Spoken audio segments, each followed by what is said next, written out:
Hello दोस्तों, मैं हूं आपका होस्ट और दोस्त कुणाल कुमार। बार बार आता रहूँगा, आपके दिलों में जोश जगाता रहूँगा। तो जी, ये रिकॉर्डिंग है लीगल पॉइंट के ऊपर, लीगल नोटिस के ऊपर। लीगल नोटिस क्या होता है, कैसे होता है, क्यों होता है, ये हमारे एडवोकेट भाई साहब के द्वारा दी गई जानकारी है जो मैं पब्लिश कर रहा हूँ। तो दोस्तों, आइए सुनते हैं कि लीगल नोटिस एक्चुअल में क्या होता है, फंडा इसका क्या लीगल होता है, क्या फेक होता है। आइए सुनते हैं। हेलो कुणाल भाई, I hope you are doing well. अच्छे हो गए भाई। अच्छा, बात करते हैं लीगल नोटिस की। जैसे हमारा डिस्कशन हुआ था कि जो अपने भाई बंधु हैं या व्यूअर्स हैं जो लीगल नोटिस समझना चाहते हैं या जो लीगल नोटिस के बारे में जानकारी लेना चाहते हैं या जिनको नहीं पता है या पता भी है, तो ये एक्चुअली लीगल नोटिस का मसला किस तरीके से समझा जाए और लीगल नोटिस क्या होता है। और लीगल नोटिस अगर हमें कोई चैलेंज कर रहा है या हमें कह रहा है मैं आपको लीगल नोटिस भेजूंगा किसी भी कारणवश, तो किस तरीके से लीगल नोटिस को समझा जाए कि वो सही है या गलत, और अगर वो मिल जाता है तो किस तरीके से उसको आगे हम हैंडल कर सकते हैं। तो समझने वाली बात यह है कि आपको एक एग्जांपल समझना है। दो आदमियों के बीच में कोई एक छोटा सा मसला है पैसे को लेके, मसला है संपत्ति को लेके, या मसला है किसी भी ऐसी चीज़ को लेके जो एक आदमी के पास है और वो दूसरा आदमी चाहता है कि मुझको वापस मिले। जैसे कि घर में कोई किराएदार आ गया, अब किराएदार को आपने किराए पे घर दिया था, अब वो ना ससुरा किराया दे रहा है ना वो घर को छोड़ रहा है। तो आप क्या करेंगे? आप उसको बोलेंगे भाई या तो किराया दे या घर छोड़ दे, या फिर आप कहेंगे भाई किराया मुझे नहीं चाहिए, मुझे तो इस प्रॉपर्टी को बेचना है, इस प्रॉपर्टी को तू छोड़ दे, और या मैंने तेरे को कुछ पैसा दिया था उधार पे और तूने बोला था 10% 20% ब्याज पे दूंगा वापस, और तूने नहीं दिया। तो ना तो भाई तू पैसे दे रहा, ना तू ब्याज दे रहा, ना तू असल दे रहा, तो मेरे पैसे दे दे। तो यदि दोनों पार्टियों के बीच में समझौता हो जाता है तो क्या होगा? मैटर वहीं निपट जाएगा। नहीं होगा तो पार्टी उस प्रेशर करेगी, जिसने जिसने लेना है वो प्रेशर करेगा, जिसने देना है वो मना करेगा या बहाने करेगा। तो जब बातों से आमतौर पे मसला नहीं निपटता तो दूसरा जो स्टेज होती है वो स्टेज होती है लीगल नोटिस की। लीगल नोटिस अक्सर जो दिया जाता है वो सिविल मामलों में दिया जाता है। सिविल मामले क्या होते हैं? सिविल मामले होते हैं हमने किसी से कोई चीज़ ली थी किसी वादे पे, और वो वादा हम पूरा नहीं कर रहे। तो जिस आदमी ने दिया है उसका तो भाई हक है ना। अगर आपको किसी ने अगर आपको गाड़ी की चाबी दी, बोला कि तुम चले जाओ मेरी गाड़ी लेकर, बाद में तुम गाड़ी पे कब्जा करके बैठ गए, अब ना तो तुम गाड़ी वापस कर रहे हो ना उस बंदे को तुम सही तरीके से रिप्लाई कर रहे हो। तो जिस आदमी ने आपसे आपको आपके भरोसे पे कोई चीज़ आपको दी और आप उस अपने वादे से मुकर के उस आदमी को वापस वो चीज़ नहीं कर रहे, तो वो आदमी आपको लीगल नोटिस देगा। अब इसमें समझने वाली बात यह है कि लीगल नोटिस अक्सर सिविल मामलों में होता है, क्रिमिनल मामलों में नहीं होता। रास्ते में कोई लड़की जा रही थी, आपने उसकी चेन पर झपट्टा मार लिया और आपने आज उसके साथ में कोई छेड़खानी कर दी, या आपने उसके साथ में कोई बदतमीजी कर दी, या आपने किसी का सिर फोड़ दिया, मर्डर कर दिया, तो आपने क्या करना है? उस मैटर में आप जाओगे थाने में कंप्लेंट करोगे। आप उसको लीगल नोटिस थोड़ी भेजोगे कि भाई तुम्हारे बेटे ने मेरी बेटी के साथ में छेड़खानी करी, मैं लीगल नोटिस भेज रहा हूँ, आओ और मेरी बेटी से माफ़ी मांगो। नहीं, आप थाने जाओगे, समझौता करवाएगी पुलिस। तो सिविल मामलों में अक्सर लीगल नोटिस जाता है। लीगल नोटिस भेजने का जो मेन ऑब्जेक्टिव होता है या जो मेन मकसद होता है वो ये होता है कि जिस आदमी ने कोई चीज़ को वापस लेना है और वो बातचीत से नहीं निपट पा रहा, तो लीगल नोटिस का मतलब होता है कि भाई मैं कानूनी तौर पे तुम्हारे ऊपर कार्रवाई करूंगा और मैं कोर्ट जाऊंगा, क्योंकि मेरे पास में पर्याप्त डॉक्यूमेंट है, पर्याप्त एविडेंस है, पर्याप्त सबूत है। अगर तो तुम प्यार मोहब्बत से मान जाओ, क्योंकि हमने कोशिश करी तुमसे बातचीत करने की, तुमने मना कर दिया। अगर हम इस मसले को लेकर हम कोर्ट जाएंगे, क्योंकि मैं अपनी चीज़ को छोड़ने वाला नहीं हूँ, लेकिन कोर्ट जाने से पहले मैं तुमको एक आखिरी मौका दे रहा हूँ। इस आखिरी मौके में अगर तुम मेरे लीगल नोटिस का जवाब दे देते हो तो मैं इस मसले को आपसदारी में हम दोनों निपटा लेंगे।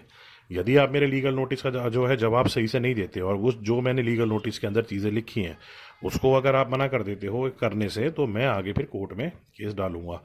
तो मोस्टली कानून में क्या लिखा है कि कभी भी सिविल मैटर में आप आते हैं, जैसे कि चेक बाउंसिंग का केस हो गया, या प्रॉपर्टी का डिस्प्यूट है, या फिर अब मकान मालिक का कोई डिस्प्यूट है किराएदार का, या आपने किसी को ब्याज पे पैसा दिया, पैसा नहीं आ रहा, या आपने लोन दिया बाइक का, या बाइक में आपने किस्तों पे फाइनेंस करी, तो जिस आदमी ने दिया है, कोर्ट में जाने से पहले कोर्ट कहता है कि आप पहले कोशिश करो कि ये मैटर जो है वो कोर्ट से बाहर रिजॉल्व हो जाए। यदि अगर वो कोर्ट से बाहर रिजॉल्व नहीं हो रहा है तो आप हमारे पास आओ, क्योंकि ऐसे छोटी छोटी चीज़ों को लेकर अगर हर आदमी कोर्ट में चला जाएगा तो कोर्ट के पास तो वैसे करोड़ों केस जो है वो पेंडिंग है। तो रोज इतने केस आएंगे तो कोर्ट कहाँ तक प्रेशर झेलेगा? तो ये एक प्रोविजन है, एक प्रावधान है। तो इसीलिए जो आदमी बैंकर है या जो भी फाइनेंस कंपनी है, अगर वो किसी ग्राहक को, किसी अपने उपभोक्ता को या किसी अपने कस्टमर को कोई लोन देती है और वो कस्टमर अगर टाइम पे लोन नहीं देता है, डिफॉल्टर हो जाता है या फिर अगर वो एक्सपॉन्ड हो जाता है कि भाई मैं पैसे नहीं दे रहा, तो उस कंडीशन में बैंक ऐसा नहीं कि तुरंत एफआईआर करा देगा या तुरंत भाग के चला जाएगा कोर्ट के पास में। वो क्या करेगा, पहले उसको कांटेक्ट करेगा, समझौते की कोशिश करेगा, फ़ोन करेगा, अपना आदमी भेजेगा, नहीं मानता ग्राहक तो क्या करेगा, उसको लीगल नोटिस भेजेगा। लीगल नोटिस में लिख के देगा कि भाई हम फलान फलान बैंक है, फलान तारीख पे आपने हमसे जो है पेमेंट ली थी, अगर आप उस पेमेंट का भुगतान नहीं कर रहे हैं तो हम आपको इतने दिन का टाइम दे रहे हैं, या तो आप हमसे सेटल कर लो मैटर। इसको हम लीगल लैंग्वेज में बोलते हैं एमिकेबल। एमिकेबल मतलब होता है आपस की बातचीत से, प्यार मोहब्बत से इस मैटर को निपटा लो। यदि वो मैटर अगर आप प्यार मोहब्बत से नहीं निपटाना चाहते हो तो फिर एक काम करते हैं, हम आगे ये फलान तारीख पे हम जो है डेट पे कोर्ट में केस फाइल कर देंगे, लेकिन केस फाइल होगा सिविल मामले में। इसमें 420 और क्रिमिनल ब्रीच और ये सब चीज़ें हैं सेकेंडरी मैटर। इसमें जो उपभोक्ता है, जो कंज्यूमर है या जो व्यूअर है, उसके पास ये ऑप्शन होता है कि जैसे ही उसके पास में लीगल नोटिस आता है तो वो उस लीगल नोटिस का जवाब या तो किसी कानूनी आदमी की सलाह लेके दे सकता है, या फिर वो खुद भी उसका एक सिंपल सा जवाब दे सकता है, सिंपल अपना एक अपना रिप्लाई या अपना जवाब दाखिल कर सकता है कि जी मेरे साथ में इस समय एक समस्या है, इस समस्या के कारण ही मैं आपकी पेमेंट जो है वो टाइम पे नहीं दे पा रहा। ऐसा नहीं है कि मेरी मेरी मेरी मतलब इंटेंशन नहीं है या मैं उस पेमेंट को नहीं करना चाहता। जब मैंने कायदे से लिया तो मैं कायदे से दूंगा भी, लेकिन मैं आपसे चाहता हूँ कि आप मुझे कुछ समय का टाइम दीजिए और मैं इस हालत में नहीं हूँ इस समय कि मैं आपको पेमेंट कर सकूँ। लेकिन अगर जिस आदमी पे लीगल नोटिस आया है और वो उसका जवाब आगे दाखिल कर रहा है, तो जो भी वो जवाब दाखिल कर रहा है उस जवाब की जो भी रिस्पॉन्सिबिलिटी है या जो भी उसकी अकाउंटेबिलिटी है या जो भी उसकी जिम्मेवारी है, वो उसी इंसान की होगी जो उसका जवाब को दाखिल कर रहा है। अगर उसने ये कहा कि मेरी अभी हालत नहीं है, तो हालत नहीं है का मतलब आप अपने अपने जो आपके ऊपर रिस्पॉन्सिबिलिटी है, जिम्मेवारी है, क्योंकि पैसा तो आपने लिया है, आप भाग नहीं सकते।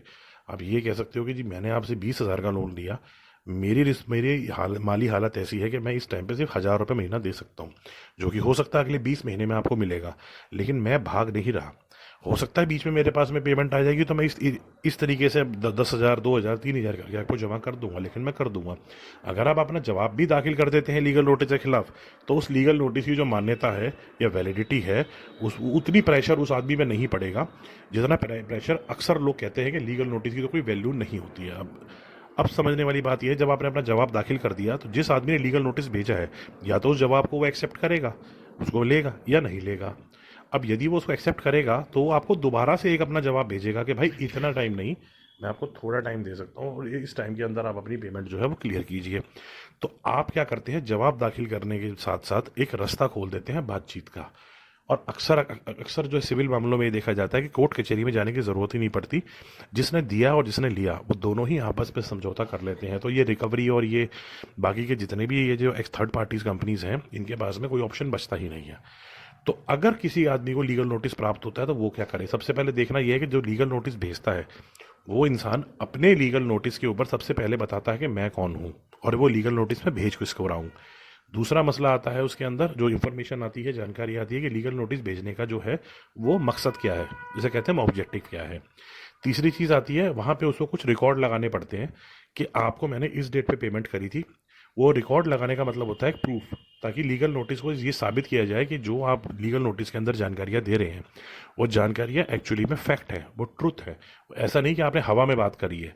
तो आप या तो कुछ बैंक स्क्रीनशॉट्स देगा, आपकी स्टेटमेंट्स लगाएगा, या जो आपको उसने पैसा दिया है उसके बारे में कोई जानकारी आपको प्रोवाइड कराएगा, तो वो सारी चीज़ें आपको देगा। उसके नीचे वो लिखेगा अपनी डिमांड, चौथी चीज़ कि भाई मेरी डिमांड ये है कि आप मुझे पैसा मेरा भुगतान कीजिए। भुगतान करने के हेतु वो आपको नीचे लिख के देगा कि आपको 15 दिन से लेके 45 दिन या 60 दिन या 1 साल 10 साल जो भी लिखेगा आपको पेमेंट करनी है। लास्ट में वो लिखेगा अगर आप पेमेंट नहीं करते हैं तो किन किन कानूनों के हिसाब से मैं आपके ऊपर हम कार्रवाई बैठा सकते हैं और कार्रवाई बैठाने के हमारे अपने जो है अधिकार क्या क्या हैं।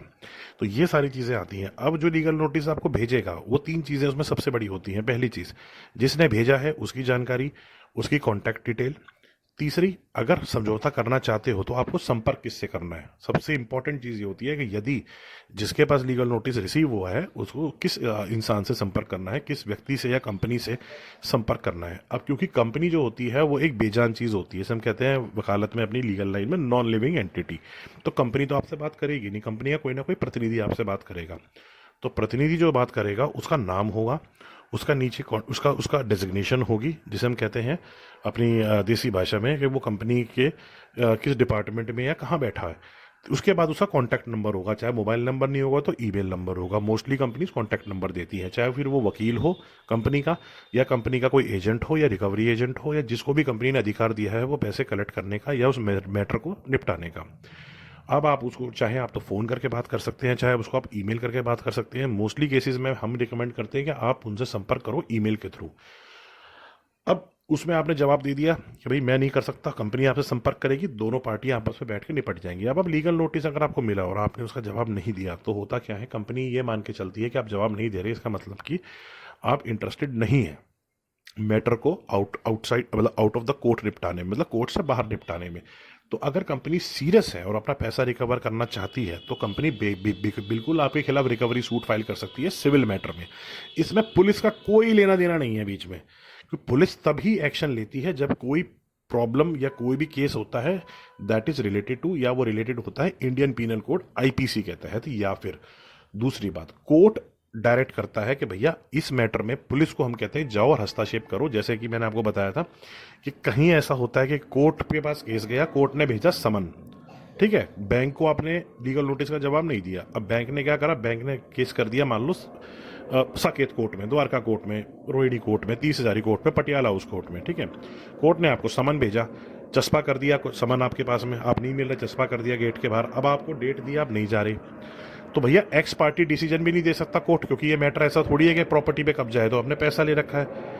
अब कोर्ट क्या करेगा, पुलिस को इंस्ट्रक्ट करेगा, जो कि कंसर्न थाना है उसको बोलेगा भैया ये तिलक नगर इलाके में आदमी रहता है, फलान एड्रेस है, तिलक नगर पुलिस स्टेशन को कोर्ट डायरेक्ट करेगा कि कृपया करके आप किसी बंदे को भेजो थाने से और पता करो ये आदमी कहाँ है।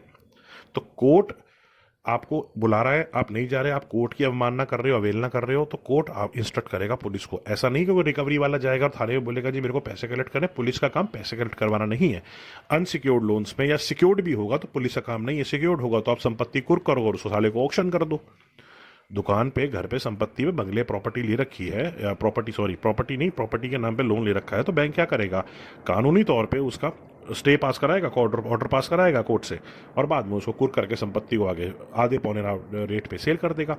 लेकिन अगर अनसिक्योर्ड लोन है क्रेडिट कार्ड के बेस पे या आपके अकाउंट के बेस पे, या वैसे ही जो आजकल ये थर्ड पार्टी फर्जी कंपनियां खुली हुई हैं जिसको आप गूगल प्ले स्टोर से आप जो है डाउनलोड कर लेते हैं और बाद में आप लोन ले लेते हैं अपने पैन कार्ड और आधार कार्ड के बेस पे, तो उस कंडीशन में ये आपके ऊपर लाइबिलिटी इंपोज नहीं कर सकते, क्योंकि उनके पास में कोई गारंटी नहीं है। तो कोई आदमी ये कहता है कि मैं थाने से बोल रहा हूँ, मैं थाने में फ़ोन कर रहा हूँ, तो जब तक कि कोई आईपीसी का प्रोविजन नहीं है इंडियन पीनल कोड के अंदर, अगर ये 420 का मैटर भी बीच में लेके आते हैं तो 420 की भी अपनी एक रिस्ट्रिक्शंस है, उसके कई केस लॉज है कि 420 किसी आदमी पे कब और कैसे लग सकती है। तो 420 कहना आसान होता है, लेकिन उसकी बिहाफ पे एफआईआर करके कार्रवाई बैठाना एक एंटायरली डिफरेंट चीज़ है। 420 मोस्टली कब हो सकता है, आपने किसी को चेक दिया और वो चेक बाउंस हो गया, क्योंकि आपने उसको एक सिक्योर्ड इंस्ट्रूमेंट दिया, आपने बोला भाई ये चेक मैं दे रहा हूँ, इस चेक के बिहाफ पे अगले बंदे ने आप पे विश्वास करा और पीडीसी चेक के बेस पे आपको पेमेंट कर दी। अब वो चेक हो गया बाउंस, तो बाउंस हुआ तो इसका मतलब आपकी इंटेंशन थी ही नहीं कि पेमेंट वापस करूं, इसलिए तो आपने ऐसा चेक दिया जो क्लियर नहीं हुआ। तो कहीं पे ये समझने की चीज़ नहीं है कि हमने एक अनसिक्योर्ड लोन लिया और सामने पुलिस हमारे घर आ जाती है। यदि पुलिस अगर आ भी जाती है तो पुलिस को समझाने वाली बात यह है कि भैया ये मैटर जो है एक सिविल डिस्प्यूट है, सिविल डिस्प्यूट में दिल्ली पुलिस या हरियाणा पुलिस या पंजाब पुलिस या भारत में कहीं की जगह की कोई पुलिस आती है तो आप किसी से भी लीगल एडवाइस ले सकते हो या पुलिस को बता सकते हो जी हम पे चार्जेस क्या फ्रेम करे गए हैं। पुलिस का कहाँ पे अधिकार है कि किसी इंसान के पास आकर उसके घर पे आकर रिकवरी करवाए? क्या पुलिस का ये काम होता है कि घर में आकर रिकवरी करवाए, या पुलिस का ये काम है कि लॉ एंड ऑर्डर को मेंटेन करे? अगर मैटर है तो कोर्ट में जाओ, कोर्ट में जाके हमारे ऊपर मुकदमा फाइल करो, हम मजिस्ट्रेट साहब के सामने आएंगे, जज साहब के सामने आके अपना भी बताएंगे, क्योंकि जो लॉ है वो ये नहीं है कि आप गए रोड़ा मचाया और जज ने सुना और सामने वाले को फांसी दे दी। लॉ ये है कि जब एक याचिकाकर्ता कोई याचिका लेके जाता है तो जिसके खिलाफ याचिका होती है उसको भी बराबर उतना ही मौका दिया जाता है अपनी बात को बताने का कि तुम्हारे सामने तुम्हारे खिलाफ ये मुकदमा दाखिल हुआ है, तुम पे ये चार्जेस लगे हैं या एलिगेशन लगी है, आप अपने बारे में क्या कहना चाहते हैं। तो मैटर को अगर निपटाना है तो मैटर तो आप कोर्ट पर भी निपटा सकते हैं। रिकवरी वालों को 10 पैसे देने की जरूरत नहीं है। अगर बैंक को 10 पैसे देने की जरूरत नहीं है, आपकी माली हालत नहीं है, तो क्या करेंगे? आपकी किडनियां लीवर बेच के तो पैसा नहीं निकलेगा ना। तो आप मजिस्ट्रेट सामने या जज साहब के सामने बताइए कि भाई हमारी माली हालत ख़राब है और हम आने वाले टाइम में पैसा देना चाहते हैं, हम डिफ़ॉल्टर नहीं है, लेकिन हमें कुछ समय तो दिया जाए। और जैसा कानून बताएगा, जैसा जज साहब को लगेगा या जैसे जो माय लॉर्ड बैठे हैं वो बताएंगे कि ठीक है परिस्थिति ऐसी है, तो बैंक को भी इंस्ट्रक्ट किया जाएगा कि आप किसी के मुंह के अंदर हाथ डाल के पैसा नहीं निकाल सकते। आपने पैसा दिया था तो आपने अपनी मर्जी से दिया था, अपने ब्याज और अपने अपने प्रॉफिट के लिए। अब अगला बंदा नहीं दे पा रहा तो हम इसकी हत्या नहीं कर सकते, या ना आपको भी अधिकार नहीं है बैंक को कि आप इसको गालियां दो या इसकी हत्या करवाओ, तो वो अपने हिसाब से कार्रवाई चलेगी। तो इसमें बिल्कुल डरने की जरूरत नहीं। लीगल नोटिस आ गया तो हमको मौत मिल गई, नहीं। लीगल नोटिस आ गया, जवाब दो, नहीं देना चाहते कोई बात नहीं, कोर्ट कचहरी आके बैठी है और 10 तरीके हैं। लेकिन ये तो समझने वाली बात यह है कि जो इंसान ये सोच के बैठा हुआ है कि नहीं भैया मैं तो पैसे खा गया, तो समझने वाली बात यह है कि बैंक चाहेगा तो केस आप पे डालेगा, आपको कोर्ट जाना पड़ेगा। ये नहीं कह सकते कि जो लीगल नोटिस आया वो फर्जी होता है। तो फर्जी ये रिकवरी वाले कर सकते हैं, क्योंकि इनके पास कोई कानूनी अधिकार नहीं किसी को लीगल नोटिस देने का। जो इंसान अपनी आइडेंटिटी या अपनी पहचान नहीं बता सकता फ़ोन पे, जो गाली गलौज कर सकता है, कोर्ट को कानून के और जो आरबीआई की गाइडलाइंस को अंगूठा दिखा सकता है, वो इंसान किसी भी लेवल पे जा सकता है। आपने लोन लिया जिस कंपनी से, आप उससे बात करो, उसके लीगल डिपार्टमेंट से बात करो, ऑथराइज बंदे से बात करो। अगर आपको लगता है कि लीगल नोटिस का जवाब नहीं देना, आप अपना डिफेंस तैयार करो, कोर्ट में केस जाएगा, कोर्ट में मजिस्ट्रेट साहब या जज साहब के सामने खड़े होकर आप बताइए मेरी ये समस्या है, वो समस्या का निवारण वहाँ से हो सकता है। तो कहने की बात यह है कि लीगल नोटिस मिलने का मतलब ये नहीं होता कि आप आरोपी घोषित हो गए, पुलिस आएगी और आपको ले जाके तिहाड़ के अंदर बंद कर देगी। Thank you, good night.